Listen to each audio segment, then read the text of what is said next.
Mr. Bawumia when winnie wa be day. Nana chere Ghanaians Ayeki. The man boy said I say 70 cedis. 70 cedis over Fako 1.2 ana. One person on Yanya Kwamuya Mani and Kuyanmu. People to Mauma, most of the name of the cost rule. Into Omo natural. But NDC dear. Yenny a Bafia Bejuma. Na Ghana for be Yajuma pa, Edia to Abama. Yen some my phone in a quabba, a PM Emma Jumadi, so Uber PM, our my Ghana Mua.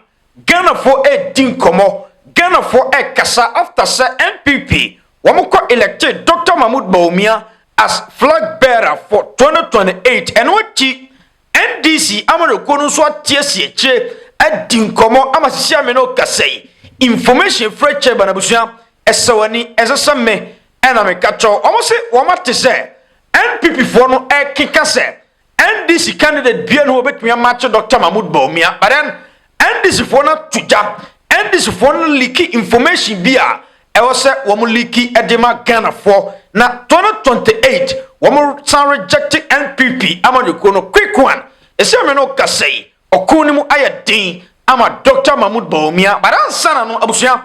Yeni kankoni entien samwa.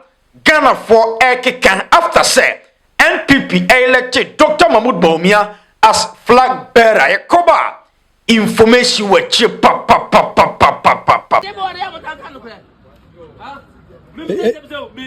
Eti Bawumia nya wanya no. 2028 no onyi no hu mana. Bomiana. All right, Obaye, maybe I make a song. Eti onya. Eti o di me on to Abama no. Bawumia. On to man. Ukrom ni. Me ko to Mauma, mo sa de nema me kosoro. Sister bro bag, me say me young ko, bro bag go be frame. Bro bag ba ko 4 million. NPP come, bro bag 11 million, 12 million. The shop 100 baht. Right, 100 baht. Back me 4 million. Now sister I'm married. Me say what you do. I one bag, one 11 million. Sister 5 million. 1.2. Sister 70 city. Iron rod. That iron rod 120 million. Sister about 8,000. I about 8,000. Sister iron rod 170 million. Now then, said about me and pay you. When I was the Nipa, who's the way to me out now, Mazaji. Asam na ha me pao. Dear Sema. Mr. Bawumia when winnie wa be day. Or be a day. Mazaji. And you winning now when winning the hamio. Nadia intra. Say Dala ma contani na now they do 10 cedi. Or be fako 17 cedi sana. Or be $5 na ko 17 cedis. Ah, Nana chere Ghanaians Ayeki. The man boy said I say 70 cedis. 70 cedis so be fako 1.2 ana. Obusa semu. Ah, so for sampa na mbisa no. No cre. What it? Nature do mind dey bia Ayeki hwe dey say o man no ekwa nanim ko. Viewers. They say petrol ne bo. 1 liter I say. Tisi petrol 9 cedi. 9 cedi. O be fako say 22 cedis kra. 22 cedis ade. And o me yan ho kire ya sa. Iron rod ne bo na say. Tisi 65 or 66. O be fako 69 million ana. There be na tisi opeja dia o mu ja 96 million. Hey. Nature do sabe buye kom. They say I'm 1 bag here say. 5 kg ni 60 cedis, 65 cedis, 70 cedis. One more time na say. Oh, benya be 120 cedis. Wow. One person on nya kwamuya mani enkuya nmu. One start lectures. Lectures no. Me pede me tinya ma biase. One start no UCC. One starting free UCC. No amlele go ha. Na fi abakwa me nkroma suapon yim. Na mate ansan mate nya ma biase. Na just lectures no or ye ni mere bi no.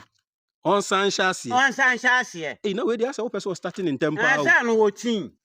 Now, the person was starting in terms of your betting you maybe I say. Hey, Basachi. Wafa, many abre. Man, only we should have. That be winning a 1 winning there, ham if there. Niniaba couldn't change man and walk out of the baban minus into bet me. Meaning they cannot do it to me. No way, oh, baby, I say, oh, no. Young first year man or Becca. Edisiano, Stiano. And run a Ubusam say, steer that and what watching and say, Metedo so de akwatwe ni fie o se war no ho baby. Nti say am do best na campaign we de o yakura o mle because still no obi da ho. Obi da don to obi chinchim ne say anya de ma magazine fo no ba ye kese pa.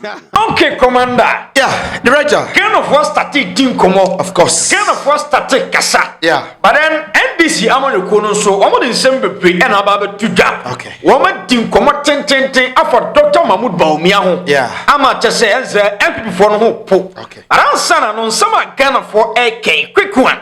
Well, director, I was in the first place. Now, yes, na yenim komo kakra. Oh, director, komo Ghana for di in the first place, almost send a strong signal. E dey atre MPP say enei omo politics ase. Na komo Ghana for di chese ase Ghana for won be NPP candidate Dr. Mahmoud Bawumia. Director, I am very clear. In 2024, I'm rejecting hugely. Yeah. And just after 2 years, what side is any pan bedra woman? Director, dear, now we expect a free woman. And I said to my mua, Sanko for be saying, or see tea woman. And Tiguna Sanko for be not omu dis Sanko moya. You can see, sir, I powerful more casse. Woman dream down NPP leaders ni bebre. Of course. Director, John just say very clear. Na the ma almost say omu dim komo say ya. Hu edema wa ekotia wini. Director omu ye nkrofa omu ye hustlers omu hustle. Enti ade che ade sa no. De bia omu ni amanfo di ahia. Ba bia omu begina bia omu di san komo we ya. Omu be kan wo adwumam. Omu koto ne ma omu beka. Omu ba fie omu be sa kan wo fie kire omu abusuafo. Enti at the end of the day daily omu encounter enipa bebre. Omu nyina so omu no mu die hia. Omu sell the same message at the end of the day. Right away ordinary Ghanaians. Yeah, omu no omu doso. Nti ebeto omu trim say abai na ote so no.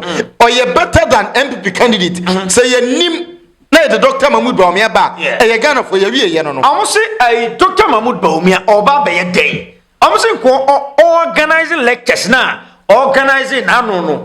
So that be Ghana for better say because se see how the Ghana for I share that thing as sa. Yeah, director, e hoda na me gusu kwe because sawahwa omunama omasem nyina ne say Dr. Mahmoud Bawumia ba amfa bibi foforo bi amba.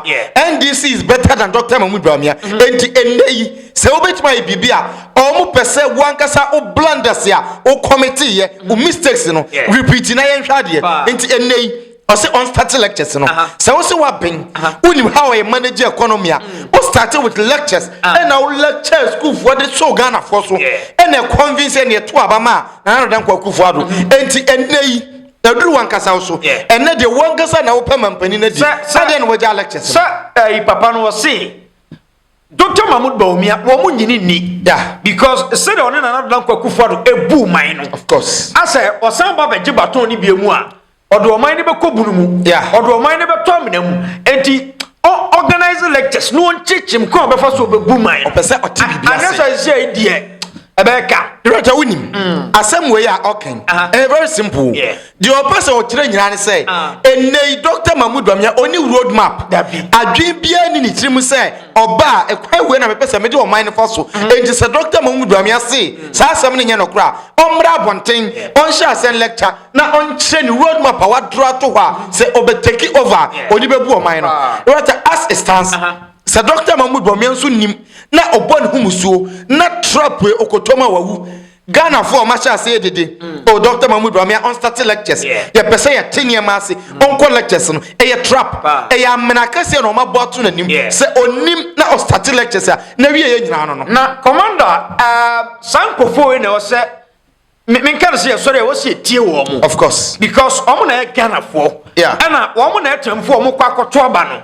enti say ye be content wa na ye expose Dr. Mahmoud Bawumia obeti ba bi o say e tiny Dr. Mahmoud Bawumia na say ye expose ni sa no but we ordinary Ghanaians wo suffer wo man ni mu wo suffer and the Kufuado time of course and at this time we I video di kan boy first one o say aburo no oto ni say o so ye nkukọ aburo no oto ni say Raja e one point am pese e gina so di nkomo yi ana no miracles abaje koka say Ghana fu su ko fama Ghana fu complain pa enti enne we ye Ghana ni owo form politician bi anko ne ho enti e ba kana say mu na miracle sabuaje kasamu e kasama wo mo masankofo na babonti ba be deny ahanti omo asese se ombe kasama omo because say TV stations emma ho na NDC na NPP ma ho a omo atam omo phone na omo betima kasama omo ma obi ahu o se oye nkoko bro one bag and say otono 400 cedis enti otimito 100 bucks 100 bucks no e rata 40,000 Ghana cedis NPP time na oto abro no ba ku bia 1,001 and 1,002 and this says how time no o koto 100 bucks ya oboto no 100,000 Ghana cedis any e tire e rata say nipa we and this time no what you save 600 million no at least 600 million no send what you found to light Roger, I am shocked like bill saying and obeto a was 600 million onti enumubi ntu ya sure say poultry farm na oye no obeto light bill 10,000 Ghana cedis a month and you would have fun say o light bill 10,000 Ghana cedis a month NPP time no na auto aburo no 1 billion we was say light bill would have fun say 50 million but this time no auto aburo no 400 million of course na wanya emfaso 600 million 600 million no only 100 million enkonko to light bill akasa ka 500 million enti enei say okwa to aburo now within a very short time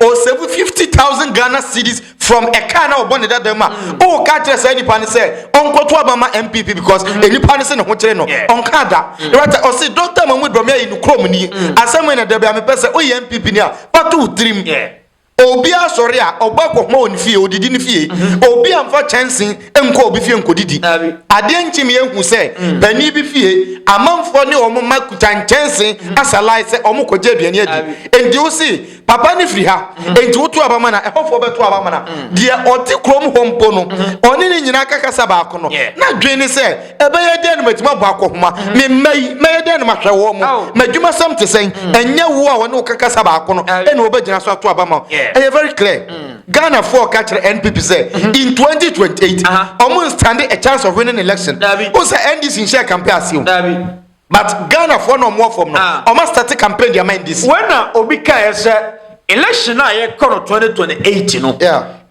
Ghana versus other political parties no enti NDC ni Ghana na NPP money ya political parties of course just say no John Mahama no Ghana for na kasama no no correct say John Mahama on kasa o director on kasa biem even so what NDC for na kasa we president masin chan as a first no said the come baba no ma be different dia by no NPP for na ko no on kasa na no ya sami jamfi gold board Ghana for na kasama of course it's very simple adwuma ni nyina ba ko no NPP for hu say you as leader some omanfo no no krem ye de omo pema wo mo obie ni ho a se be di nipa be hye wonsa udi wo mo so a de omo pe no obeya ma omo a obi be attack wa omo be jaw sa rata ukokro bia mu a ohene a oye ade akrom hofo pe no se obi fra bonten edi ntokwa be fro ohene na obe mu se de krom hofo eni nipa ne be sidi afeso enei endi sa we the heart of Ghanaians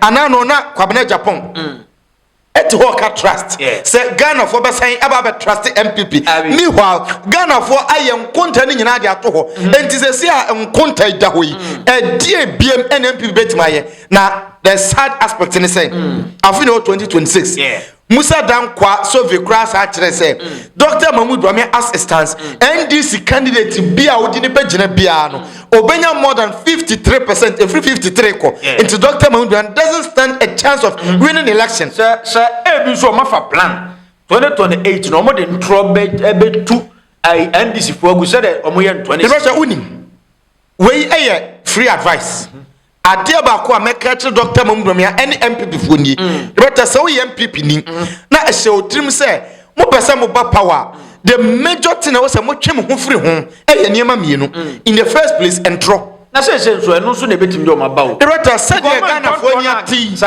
said the Ghana for near tea and throw be any while Basha Ghana for encope no crime film and then NDC abino Erata Sawasha Felix Ofosu Kwachemo or my very smart assembly about bontia or maba bontia to communication about bonting until start to say Ube Chantro na NDC for no say do more part of the story but almost side of the story Ebara Ghana for a question because of internet very easy and accessible until Ebasape or Mobasa time will be okay. The second thing is Dr. Mahmoud Bawumia function ni tirimu say empire omote wo bo so anka scandal bi nsi na omo nyina no so mfanye dede no say no na omo twan a omo betena se achepa very difficult but yemfa san common nsi quick one commander san komo ehia me abusua me pese ye gie akonwa na enya botre na yetie nsemu a NDC Deputy General Secretary Eddie Atudwa after say NPP eko elected Dr. Mahmoud Bawumia na abusua expose die wa expose Dr. Mahmoud Bawumia and NPP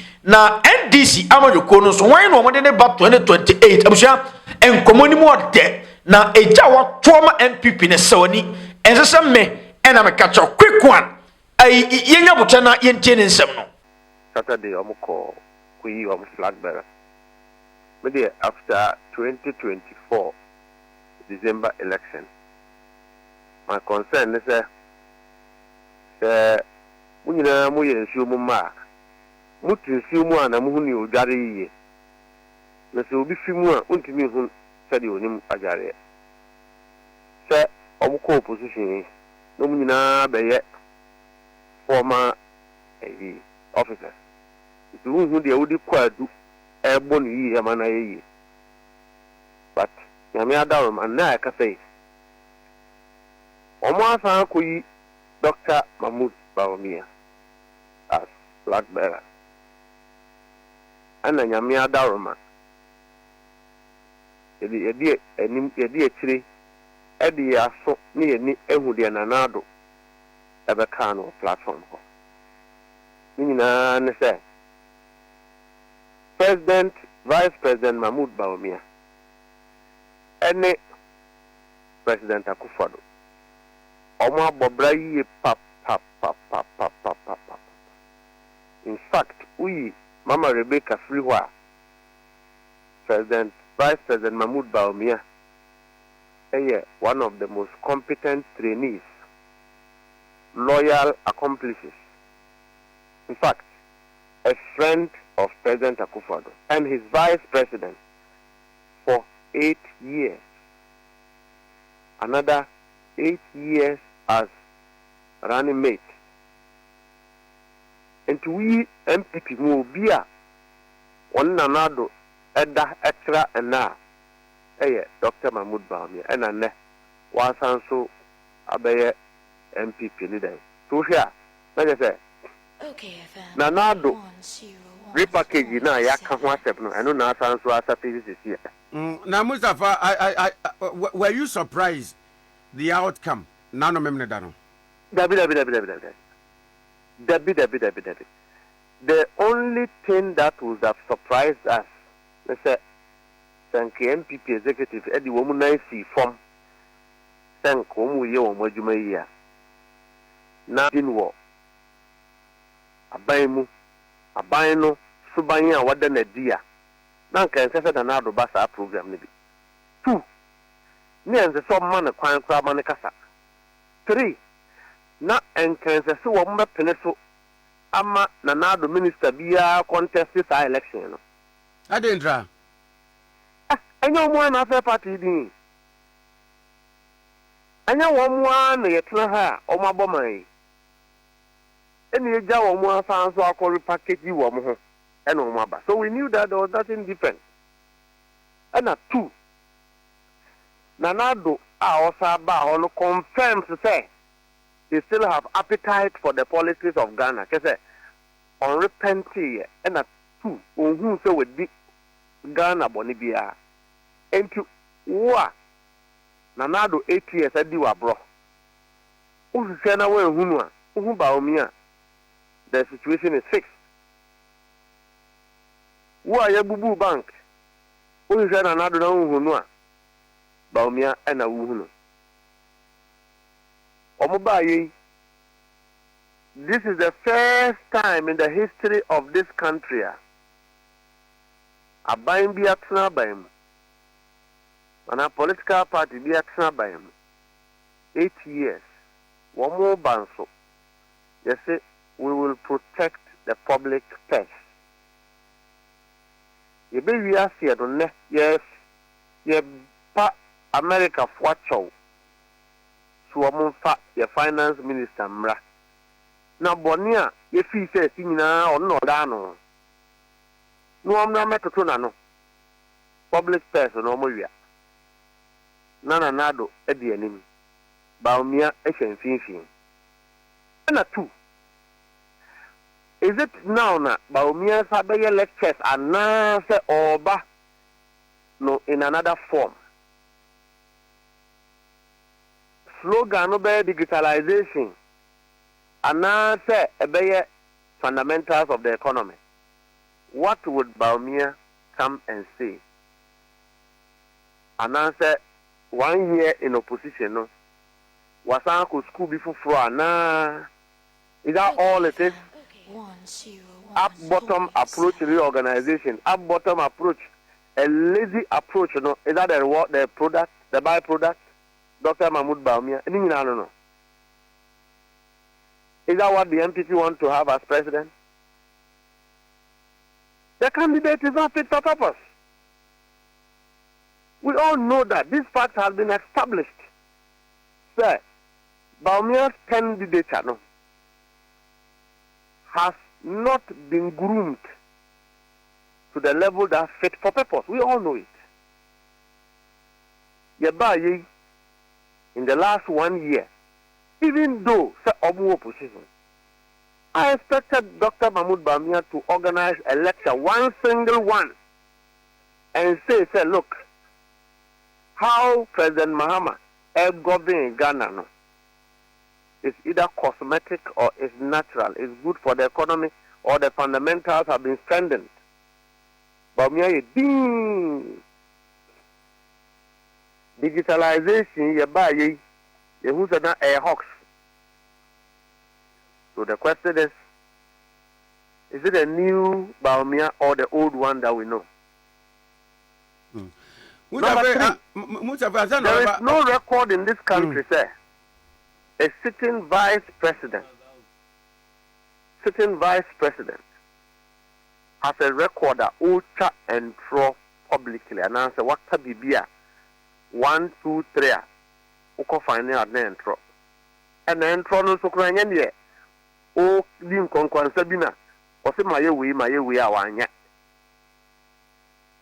So is it President Mahmoud Bawumia o free wale a ono ana kwan ne kwan a e free wale ko boga a wo de $32 million e de ama Indian contractor we dia wanyan. Is it the same man the MPP want to make?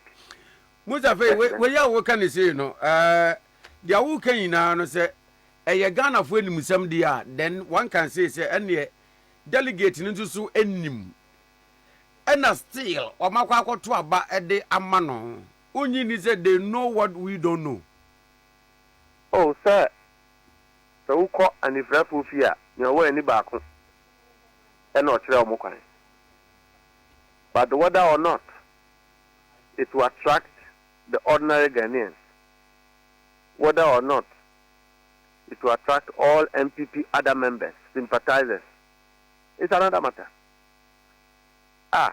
Na one yama, one kafa, one ye nim. See a boss at by the time I bobo you near real like you know. Near one kafa, Dr. Mahmoud Bawumia. The same people, are they going to come back to tell Ghanaians, say, oh, now a internal contest. The internal contest, you know. You see, the Amunian tomb, Bawumia, Papa. Would they have the credibility to do that? So, oh, you can say, fire the vice president to him. Now, Nadia. Ye primaries ono na din kunim highest margin sadie na ya ka nyina ya papa nti mu hu se wo na Jesus Christ na muntu abama no as president ebe ye adwuma na would they withdraw their words? Sa paint na wo mu dia paint Dr. Mahmoud Bawumia no. Can they wash it as a party? In any case, all the things I almost can for Dr. Mahmoud Bawumia Hone and correct. The only difference is that na edu or na Ghana for nim and na MPP for no beka chere Ghana for. So can Bawumia be on the party's ticket? MPP no de beko begam so omo ton wana. Mustafei enkoma akokọ so fiti memere da ne bayina se NDC Dr. Alhaji Mamadu Bawumia bae na yemo de pa ne da yemo ne se mo sheda use sa Trojan horse strategy ne se mo be opt for akompra ko Kennedy ne Japan na delegate ni de bufu akoto ama Dr. Alhaji Mamadu Bawumia isanse mu se ono de obey woni bibi fufuro bi oba bebeka aside 2024 do okeka ya edikodi second enti onu mom na mo pepa enti ase fidie na musumiye no na MPP fo aba betomu. Is that right? Enu ntina na do so sheda ekoye no se enam so woni di mpanti yanka so won support Dr. Mahmoud Bawumia fe Dr. Mahmoud Bawumia win ya no aba begina stage enti omo amu fidie na ache wom but NDC die yene ye ba fi be yejuma na Ghana fo be hwe yejuma so yejuma pe yejuma pa ana yejuma bone e de ato abama ye. It's a choice whether the NDC want to be in power in 2028 or the NDC want to be in opposition. It doesn't depend on the MPP. Because clearly, I don't know, the NPP is not in the equation of political balance. Meaning, 1 year, by the time when MPP be one national executive election, they will go back for Congress to re-elect a new flag bearer. Hey! Take it from me. How? Because one more analysis year. First, that top-bottom approach are almost 30 years. And we don't know it in our political space. Two, it's not right. You have used illegal members to elect a fresh flag bearer. It's not done. Number three. Illegal members in there one more. Party Biano, there will be a friend election cycle. Every 4 years preparation because the national election defines the reorganization of every political party. So every 4 years every political party renews the mandate of its electoral college. NDC, you were electoral college. MPP, you were one more electoral college. Two, MPP electoral college, is widened up, but you have to be a member in good standing to be able to elect an executive to vote and to also vote to elect a flag bearer if you fall within the equation of the electoral college. As we speak, the 4 year cycle, members of the MPP have not been tested whether they are in good standing or not. Number two, they needed to have elected or endorsed or acclaimed one members as eligible to vote in order to vote for a flag bearer. That is the problem with the practice they have done. And number two, the second concept is that party BI lose election. It goes into hibernation and disorganization. And it requires time. It requires strategy. It takes the reorganization process to be able to reposition the party. And when you have gone through the exercise from branch, constituency, region to national, automatically the dynamics changes because it's somewhat likely to rejuvenate your membership, your electoral college. When that happens, the indicators becomes different. The dynamics becomes different. In the MPP for you, by 1 year time, no matter who's on party, the members are ready, but the candidate is a bad choice. I'm telling you. By 1 year time, one national officers, one branch, one constituency, one national. No, one who say, oh, what said ye? A young and I say, a members, young Jumabim, to see Yaba, Yabe Juma. But candidate now, a bad choice. Because there's no way Dr. Mahmoud Bawumia can suddenly become a choice by the people of Ghana to be president. On top of Nanado's legacy, on top of the fraudulency, on top of the mismanagement, and how unstrategic they could be. Samuel no matter of Nanado Ababetra stage. And he has started the things he did before again. I have thought, my fear now was that MPP should have won itself away from Nanado. Then I would have been afraid. Mustafa, Woka Mampeni Dada Nanado DA. Once I was former president. Now, Ofra Manyuko MPP, they certainly say, well, Mabu Jobi say no. Naso Wagana Hankwa, they say it will not be right. Say, obeying away from. Yes, say, we don't reward Ubia Wedi Bonnet. If MPP was a very strong political party, Nanado was a candidate for suspension. Hey, I didn't. Hey, see, MPP for them kurum kura no more tiase. Because any MPP for na omoni je e kwanya Nanado di party no. Ena almost story see say obo amamuo mu kro no a this is MPP na Frank ethetri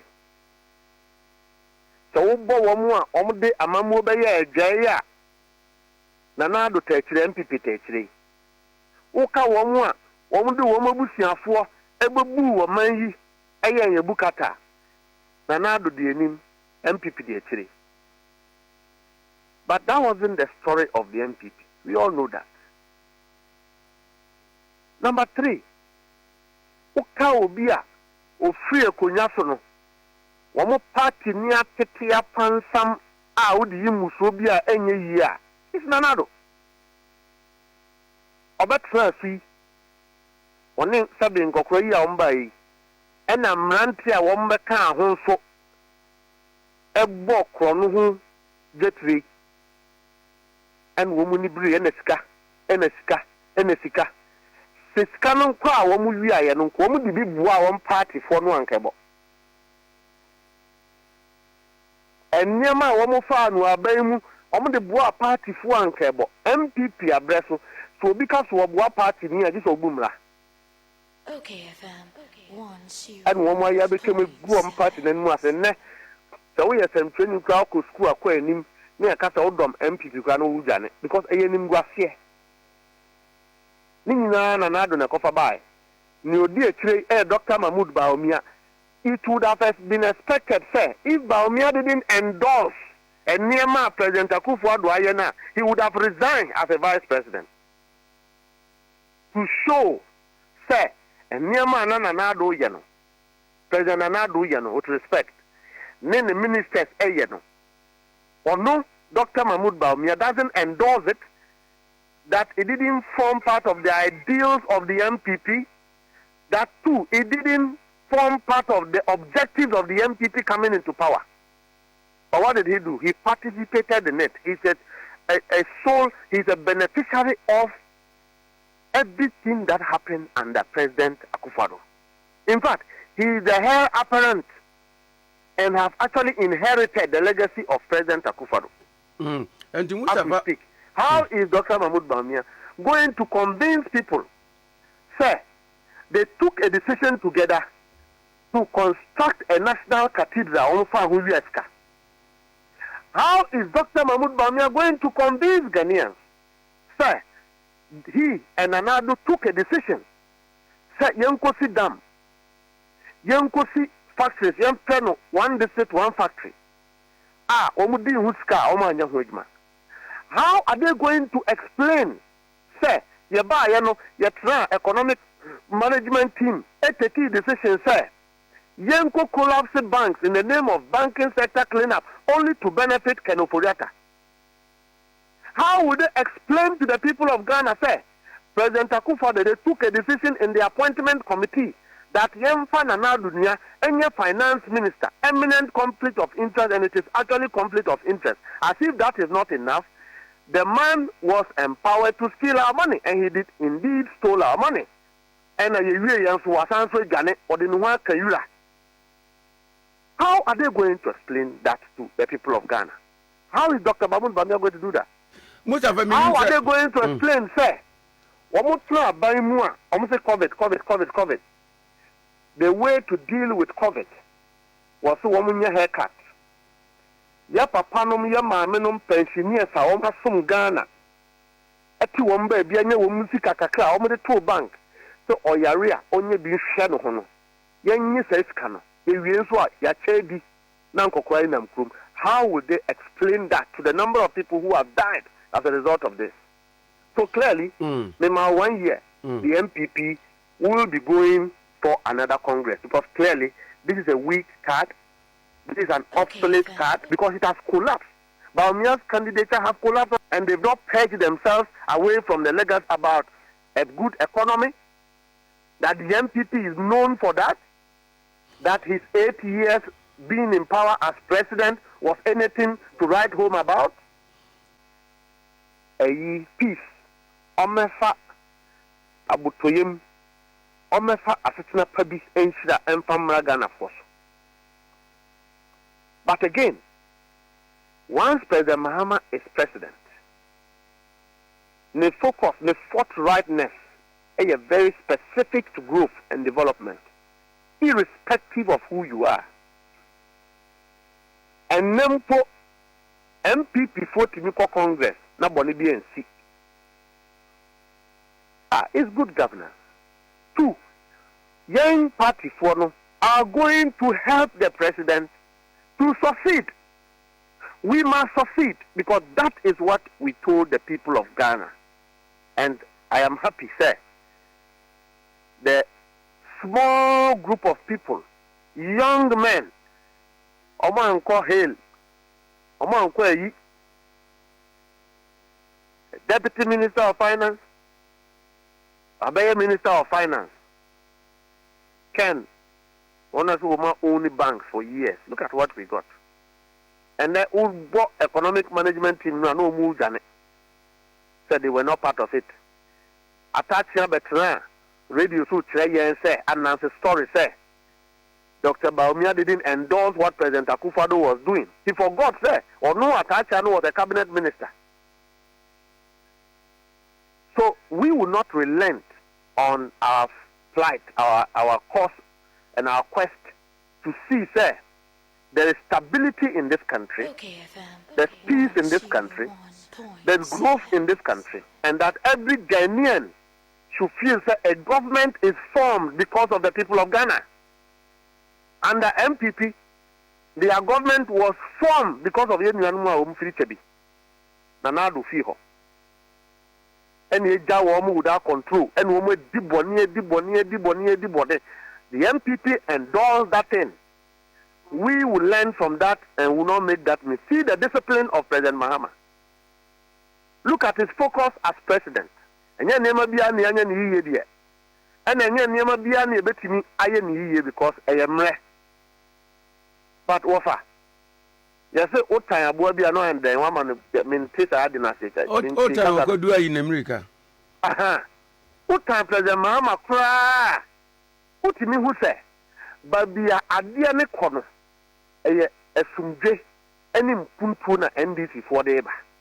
President Mahama Edianim. Can you say that about MP?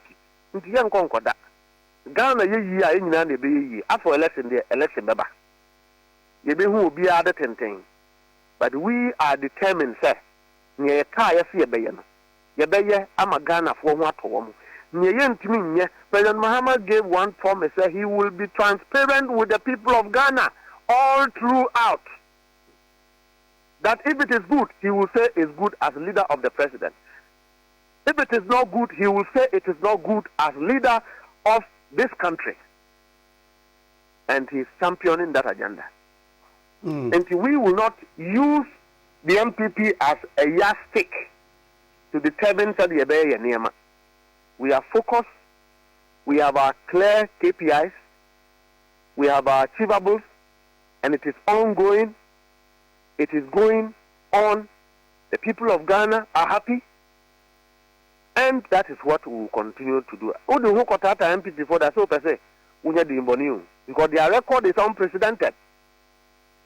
And his modesty, his humility, his sincerity, and his forthrightness. And that is what the party is supporting President Mahama to do. Mustafa, minim say that debate you follow kakra. Say dear Bakwa delegate no edu o attention course so ma a reason why they voted for Dr. Laj Mahama Bawumia 2028 then you will present a fresh new face on the ballot paper, whereas Dr. Laj Mahama Bawumia is appearing the second time. And in the Makokwa electorate no hoping say basic your victory ne de ama wo mo the way I can't dia wo keke hu a ba wo ba no embom hu ko fa assemblyman kura be contest election or credibility say the woman ko elect. Oh, the credibility is poor performance, bad performance, and insincerity. What is Dr. Bawumia's credibility politically? Put it out. Let's debate it. Let the MPP come on board. Let's debate it. Let them come on board. The man who says that when the fundamentals are weak, the man who organized lectures, the man who took credit for digitalization yet running away from corruption, the man who inherited all the legacies and good policies of President Akufo-Addo, yet when it comes to failure of same, he says he is not responsible for it. As vice president, hey, my brother.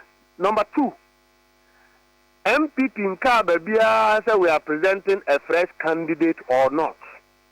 NDC, Yankan Babia say we are going to present a fresh candidate or not. Na yesa beba.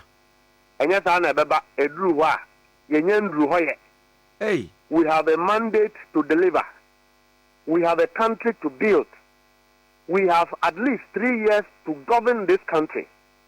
And after we have done that, it will show us clearly where the NDC stands, what strategies we should foster, what measures we should put in place for Ghanaians to reward us again and give us another mandate. We are not there yet. Now we are going to do branch election, as the convention knows. So we are inviting everybody from any part of this country, from any tribe, from any religion, from any ethnicity, who is educated, who is not educated, who is a business person or a business person, to join the NDC, because in the NDC there's future for everyone. In the NDC, we are Muslim, we are Christian, we are Central region, and now the Western region. So, no that is the NDC's culture. And then we have demonstrated, say, even by data, all educated young men and women, students, graduates, see reason why they should be attracted to the NDC, because there's free speech in the NDC. There's intellectual activity in the NDC. You can see visibly say Nehemiah are informed by intellectuality. It's not exuberance and motive backed by individualism. And no NDC uba join na one restaurant ebia na de wan ya bi, but exna one restaurant is a party dum pian. Na kodi di bebia, you will go there na ye. And now you can say you prepare for your branch election. You prepare for your constituency election. You regional election. Na your national election. You are ni sinkunya. Na ya access your home. Na ya sheba bi ejina. So why na de kwa obetimi win election na mayen? Our elections is not backed by businessmen and who is rich and who is not rich. Our elections of a flag bearer no, is determined by the party's convention and its old tradition. So we are not there. And the NPP cannot make us have that conversation. All we are doing now is to help President Mahama and the ministers no, to deliver. Omo deliver you here, party ni we reorganization. You better trust in Kunya. Now you are taking stock. And to this conversation of fresh candidate, no fresh candidate, it is not the MDC's objective at all. All right. Without a better than a pen away there to Wukui. Yamisha, Manko. Say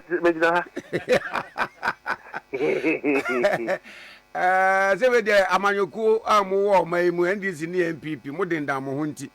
Bakwasem ya young kwasem. Mami Mishaka Krase. Oh, yeah, Oka party, a Mako election, Muako flag bearer and executives. Pain. Bibisa say, I say, more qua about to Museya. And somewhere ya na a kick moke from homo. Titrune candidate no wo metita for. Nse ma mom to money wo mo no. Se mu wie say ya na mo call for unity and kabom to forge ahead for the biggest ambition no. Wo we NPP dey here, especially this one. Said they na anu ese no. En kabom a wo mo frɛ no we feasible. Sabio na enye se anu na ese. But it just showed say mpejifo ni party no. The weakness of the party is what created the indiscipline, the disorder. Because in the NDC, that cannot happen. Obia was qualified to become a presidential candidate of the party and Sopano Ewo Belgium. It won't happen in the NDC. It won't. It will not. What happened is disorder, indiscipline, disregard to party principles and comradeship. They call it patriotism. It's dismissive. And yet, idea is also. Now, the overcome yet you. And let me tell the MPP, look, you download every single video, every single comment, every single article. Our matro asa woman na woman. You be chronicle. Now say you dey call constituency to constituency. Now you trek Ghana for the woman kafa woman. The woman kafa Dr. Mahmoud Bawumia ho. We will play it. Ube who say NPP ni neka enye NDC ni. Ni who say eno no you dey call abatwa. And I don't know say betiam ama ubi. I a president. So for us, we take solace and into the NDC need say we have to be measured. We have to be decorous. No matter how provoked you are, remember that you are a member of a party. No matter how unhappy you are with somebody, remember that we are family and we have various ways to resolve our conflicts other than using the public. Our there's a reason why our rear and can Belgium. Kosuko can Belgium 1 year another than a did attempt ama chirema. Ntianyansa for wofia o meka say yen sopaya hu Belgium. But because anyansa for kakra o mo MPP na kwakoda ntino and will be free for all, will be a and you think these people should regroup to say that give them power to manage this country, and you give them for what? Ghana no care sabi. This country should be handed over to these people. I mean,